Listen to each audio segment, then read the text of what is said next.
नमस्कार, स्वागत है आपका। मैं हूं आपके साथ सपना दीपक मंतेश। बुलेटिन का आगाज करेंगे। किसानों की महापंचायत में मुख्यमंत्री भगवंत मान और राष्ट्रीय संयोजक अरविंद केजरीवाल पहुंचे और महापंचायत को संबोधित किया। इस दौरान क्या कुछ कहा, आइए आपको सुनवाते हैं। आज हमको यहां आने की जरूरत क्यों पड़ी? क्योंकि पिछले 30 साल से भाजपा की सरकार है और पिछले 30 साल से ही हर एक वर्ग की लूट चल रही है। अभी पशुपालक अपनी मांगों के लिए इकट्ठे हुए हैं। उनका पैसा जो था, उनका हक जो था,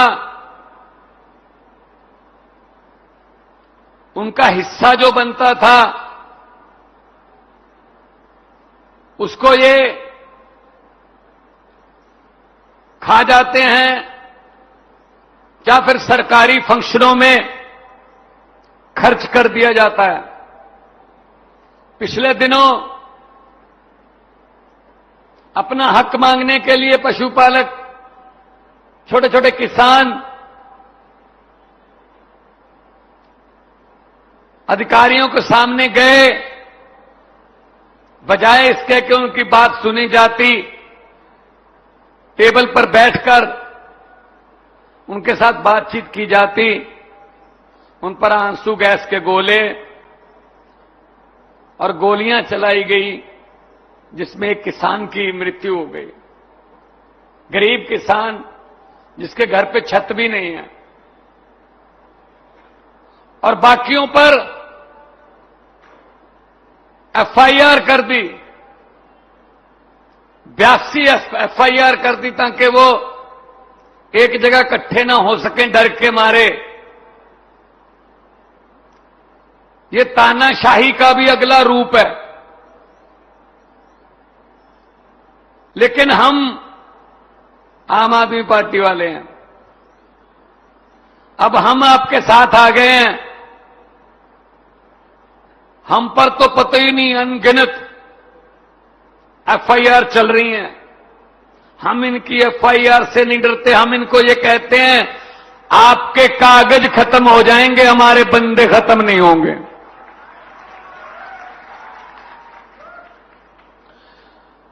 दुख की बात यह है कि पिछले 30 साल से यहां कोई विपक्ष नहीं है, अपोजिशन नहीं है। कांग्रेस विपक्ष नहीं है। कांग्रेस तो मिली हुई है उनके साथ।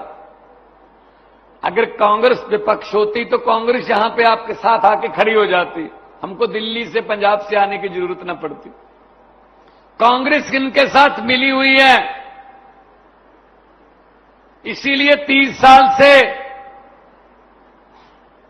काम चल रहा है। जनता भाजपा को वोट देने के लिए बिल्कुल भी तैयार नहीं है, लेकिन उनके पास कोई और रास्ता नहीं है। कांग्रेस वाले खुद भी कह देते हैं, इन्हीं को डाल दो।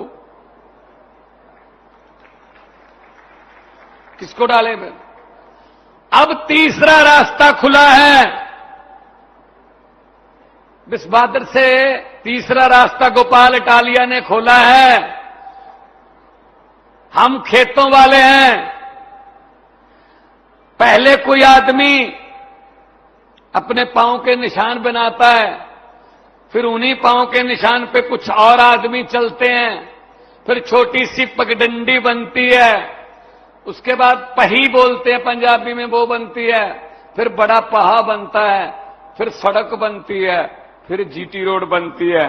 अभी गुजरात में पगडंडी तक तो पहुंच गए हैं, बस 2 स्टेप और हैं, पही पहा, उसके बाद जीटी रोड आपकी सरकार गुजरात में। थोड़ा धैर्य रखिए, पंजाब में भी ऐसा ही था। पंजाब में भी ऐसा ही था। 2 पार्टियां थी, दोनों आपस में मिली हुई थी। 5 साल तुम, 5 साल मैं आ गया, मैं तुमको कुछ नहीं कहूंगा, तुम आगे, तुम मुझको कुछ मत कहना। ये चल रहा था। गुजरात में तो ये भी नहीं चल रहा। गुजरात में तो सीधे ही है, हम दोनों ही आ गए, किसी को कुछ नहीं कहेंगे। तो दूध पाल जो पशु पालते हैं, दूध के किसान, उनका 18% से काट के 9% पे ले आए और काटेंगे। अगर आपने कुर्बानियां ना दी, अगर आपने आंदोलन ना किया। हमारा इतना भर खबर आने से कि अरविंद केजरीवाल आ रहा है, इतना भर खबर आने से आधे से ज्यादा पैसे देने के लिए मान चुके हैं कि यार वो आ रहा है, यार दे दो यार कुछ, वरना दिल्ली में उन्होंने कर ही लिया था काम। दिल्ली में भी हमने छोटे से आंदोलन से शुरू किया था और हमको मजाक करते थे ये भाजपा वाले, कांग्रेस वाले, सड़कों पर कानून नहीं बनते, सड़कों पर बैठकर हक नहीं मिलते, चुनाव लड़िए, जीत कर आइए। भाई साहब हमें मजबूर कर दिया इन्होंने। मैं बहुत बड़ा कलाकार था, मैं तो बॉम्बे फिल्म इंडस्ट्री में लफ्टर चैलेंज में काम करता था, फिल्मों में, पंजाबी फिल्मों में काम करता था। अरविंद केजरीवाल जी इनकम टैक्स के कमिश्नर थे, कोई पत्रकार था, कोई वकील था, कोई आईएएस की पढ़ाई कर रहा था। हम सब लोग इकट्ठे हो गए। इनको पता था नए लोग हैं, इनको कौन सा इलेक्शन लड़ना आएगा, कौन इनको वोट डालेगा। भाई साहब हमने छोटी सी पार्टी बना ली, चुनाव चिन्ह झाड़ू मिल गया, ऐसी सफाई की भाई साहब। अब हम इनको कहते हैं चुनाव लड़िए, जीत के आइए, चुनाव लड़िए। पंजाब में 117 में से 92 सीटें आम आदमी पार्टी के पास हैं, 117 में से 92। और काम करने का जुनून था हमें। आज पंजाब में खेतों की बिजली, जो किसान की बिजली है धान के लिए, वो बिल्कुल फ्री है।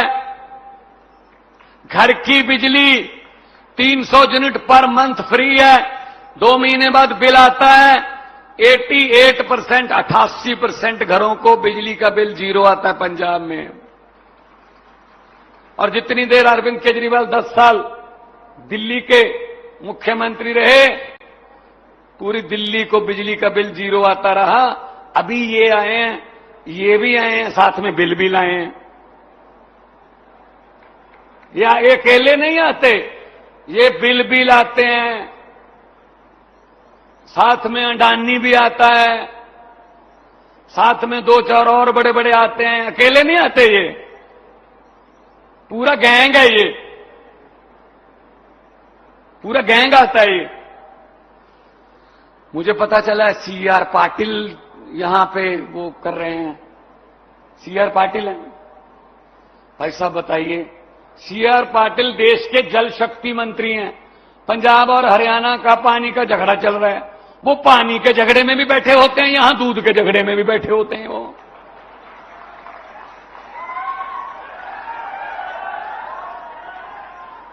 कमाल है, या तो पानी में दूध मिलाते हैं। अभी पिछले दिनों मीटिंग हुई हमारी, एसवाईएल का सतलुज यमुना लिंक नहर का झगड़ा चल रहा है, पुराना चल रहा है वो।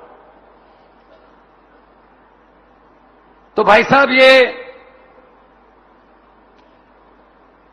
लूट जो है ज्यादा देर नहीं चलेगी। जनता के पास अब एक और बटन आ गया है, और बटन भी झाड़ू का है।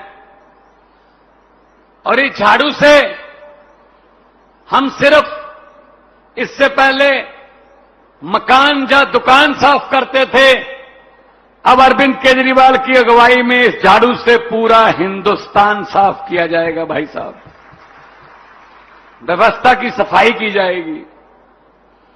ये जो सहकारी सभाएं, संस्थाएं बनाकर लूट रहे हैं ना लोगों का पैसा, सब पता है हमें, सब पता है इनकी चोर मोरियां कहां हैं, कहां कहां से लूटते हैं।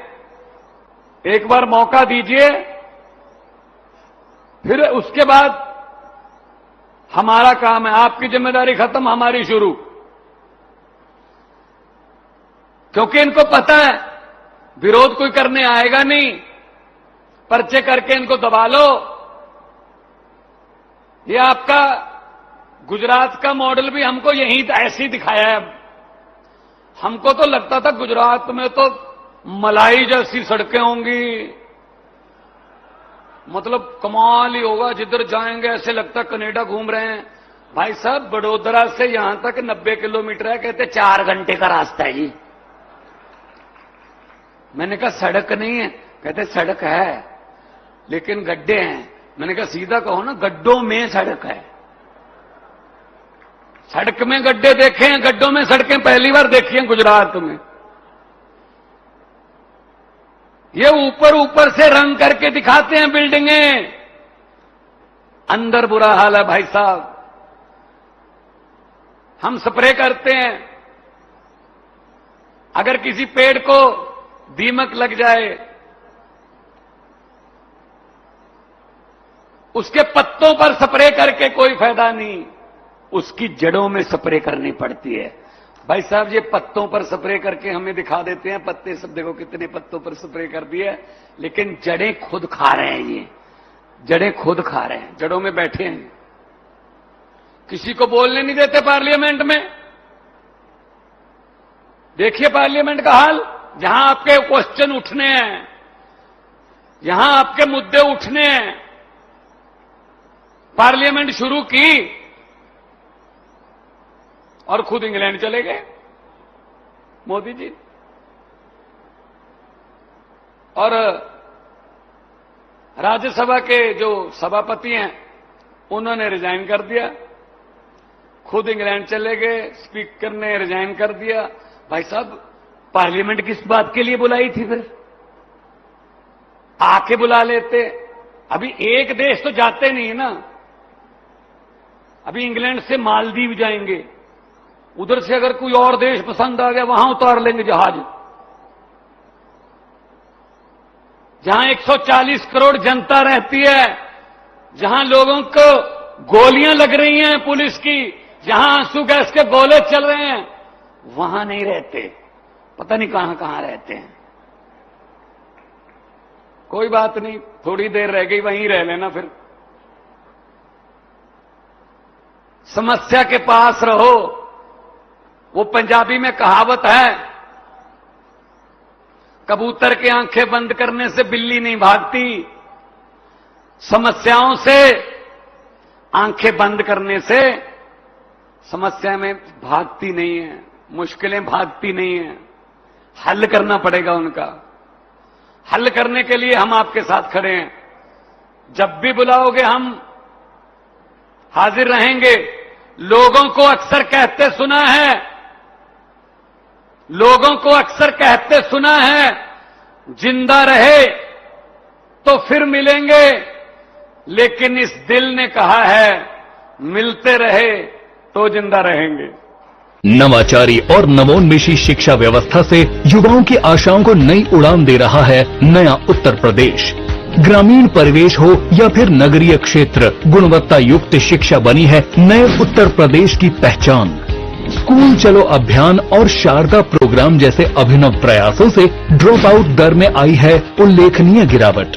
ऑपरेशन कायाकल्प और टैबलेट वितरण जैसे कदमों से डिजिटल शिक्षा को मिले हैं नए आयाम। बेसिक शिक्षा से हायर एजुकेशन तक शिक्षा में उठाए गए अभूतपूर्व कदमों से हुआ है एजुकेशन का ट्रांसफॉर्मेशन। अंत्योदय और बिना किसी भेदभाव के सबको समान शिक्षा का अधिकार बना है युवाओं के उज्जवल भविष्य का आधार। वर्ष 2017 के बाद डबल इंजन सरकार के अभिनव प्रयासों ने नए उत्तर प्रदेश की शिक्षा व्यवस्था में किया है युगांतकारी ट्रांसफॉर्मेशन। समान शिक्षा का अधिकार, डबल इंजन सरकार। कुछ लोग खाते पीते तो बहुत बढ़िया हैं, पर फिर भी उनकी सेहत नहीं बनती। पिचके हुए गाल हैं, हड्डियां निकली हुई हैं, पैंटें ढीली हैं, कपड़े जचते नहीं, कोई पर्सनैलिटी नहीं। ऐसे लगता है इधर से खाए जा रहे हैं, उधर से निकले जा रहा है, क्योंकि उनका पाचन तंत्र खराब है। और जब तक के पाचन तंत्र दुरुस्त नहीं होगा, वो जितना मर्जी अच्छे से अच्छा खा ले, उनकी सेहत नहीं बन सकती। इसलिए हमारी संस्था सन्यासी आयुर्वेदा ने एक ऐसी दवा का निर्माण किया है जो कि आपके लिवर को, आपके पाचन तंत्र को दुरुस्त करने का काम करती है, ताकि आप जो भी खाएं उसका पूरे का पूरा निचोड़ आपके शरीर को लगे, आपकी भूख बढ़े, खाया पिया सही से लगे, नया खून बने, हड्डियों में जान आए, वजन बढ़े और आप मोटे तगड़े खूबसूरत पर्सनैलिटी के मालिक बन जाएं। सिर्फ 699 रुपए की पूरे 1 महीने की दवा होती है और आप इसे घर बैठे 01145454545 पर फोन करके दवा मंगवा सकते हैं। पूरा टोकन जो होता है ना, वो दही का जम जाता है। अभी अभी गोपाल इटालिया नाम का जाग हमको मिल गया है। पूरे गुजरात में ईमानदारी का दही जमा लीजिए, आपको जाग मिल गया है। आपको आपकी समस्याओं के हल के लिए हम आपके साथ खड़े होंगे। देश में कहीं भी समस्या होगी हम हाजिर रहेंगे वहां, क्योंकि देख लिया हमने कांग्रेस और बीजेपी मिले हुए हैं, कहीं भी जहां भी चले जाओ मिले हुए हैं कि तीसरा ना आ जाए। हम दोनों, जहां तुम कर रहे हो राज तुम करो, जहां हम कर रहे हैं हम करें, तीसरा ना कोई आ जाए।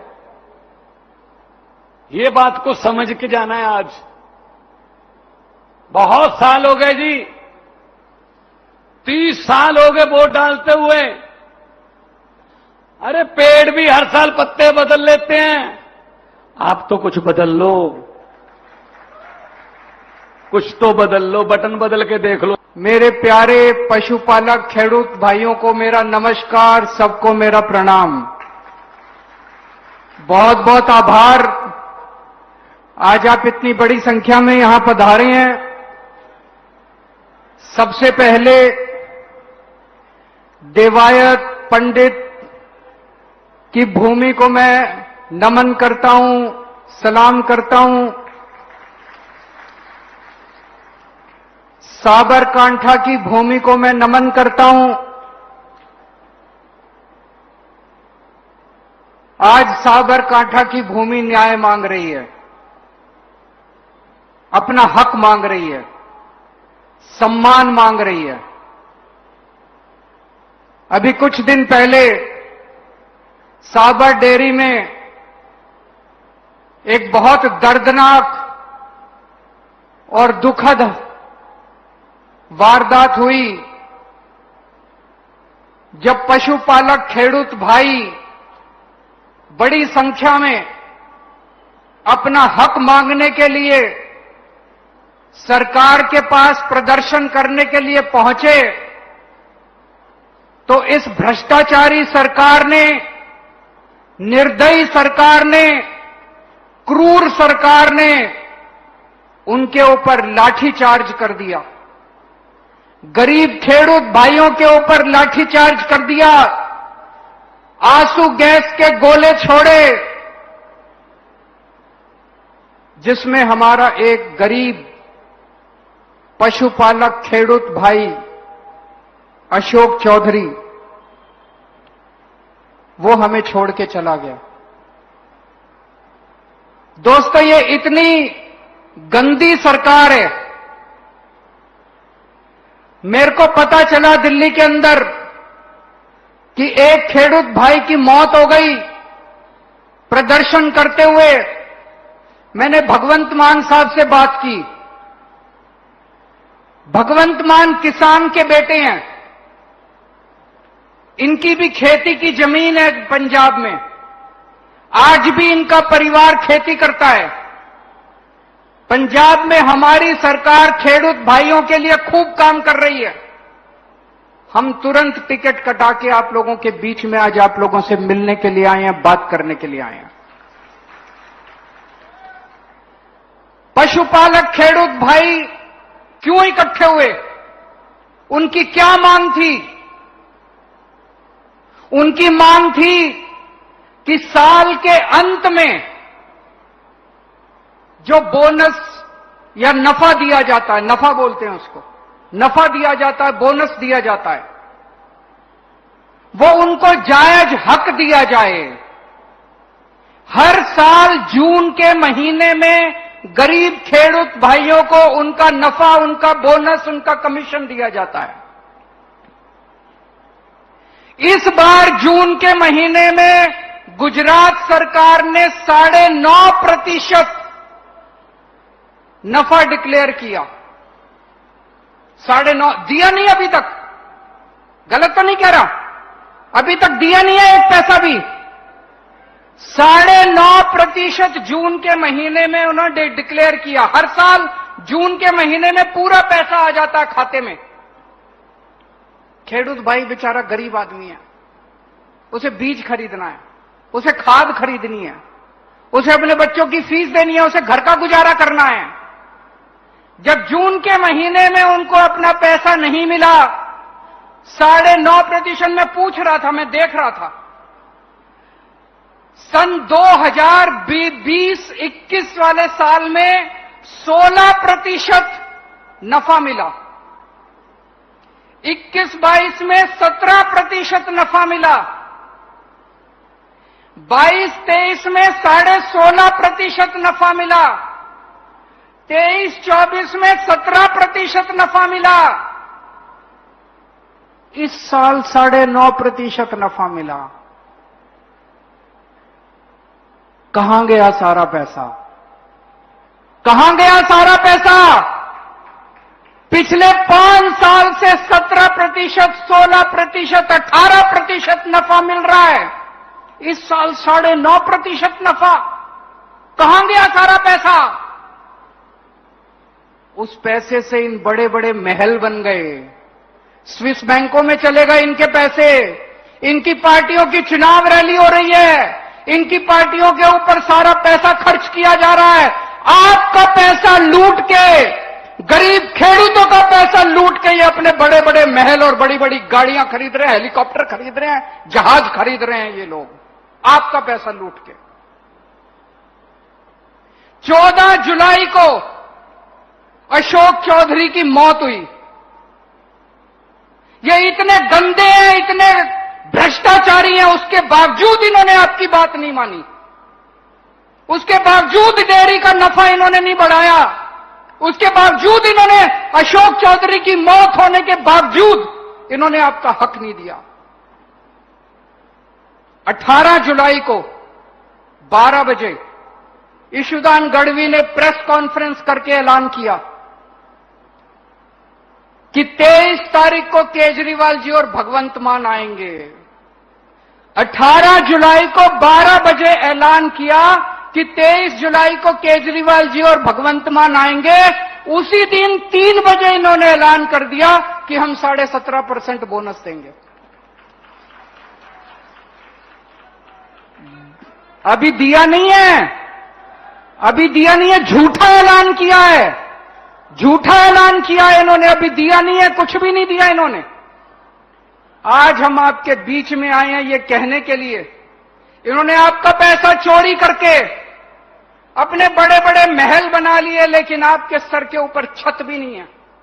ईशुदान गढ़वी मुझे बता रहे थे, अशोक चौधरी जी के घर गए थे, वो बहुत गरीब खेडूत है, उसके घर पे छत भी नहीं है।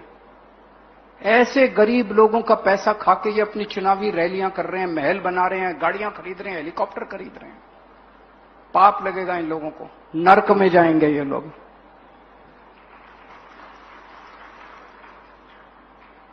मैं आपसे पूछना चाहता हूं, हम लोग लोकशाही में रह रहे हैं, जनतंत्र में रह रहे हैं, जनता चुनती है, सरकार बनती है। अगर खेडूत भाई, पशुपालक खेडूत भाई प्रदर्शन कर रहे थे, अगर उनकी मांग थी, उनकी हक के लिए मांग थी, क्या सरकार को आपके साथ बैठ के बातचीत नहीं करनी चाहिए थी? बातचीत करनी चाहिए थी कि नहीं करनी चाहिए थी? क्या इनको आपके साथ बैठ के, क्या इनको गोली चलानी चाहिए थी, डंडे चलाने चाहिए थे, आंसू गैस के गोले छोड़ने चाहिए थे? ये तो अहंकार है, इनको अहंकार हो गया है। 30 साल की सरकार का इनको अहंकार हो गया। इनको लगता है कहां जाएंगे गुजरात वाले, वोट तो इनको हमें ही देनी पड़ेगी, बात तो इनको करनी चाहिए थी। और मुझे ज्यादा आश्चर्य कब हुआ, अशोक चौधरी जी पशुपालक खेडूत भाइयों के लिए लड़ते हुए शहीद हो गए। अभी तक उनके लिए मुआवजा नहीं दिया गया, एक भी पैसे का मुआवजा नहीं दिया गया। आज मैं इस मंच से मांग करता हूं कि डेयरी की तरफ से 1 करोड़ रुपए और गुजरात सरकार की तरफ से 1 करोड़ रुपए उस परिवार को मुआवजा दिया जाना चाहिए।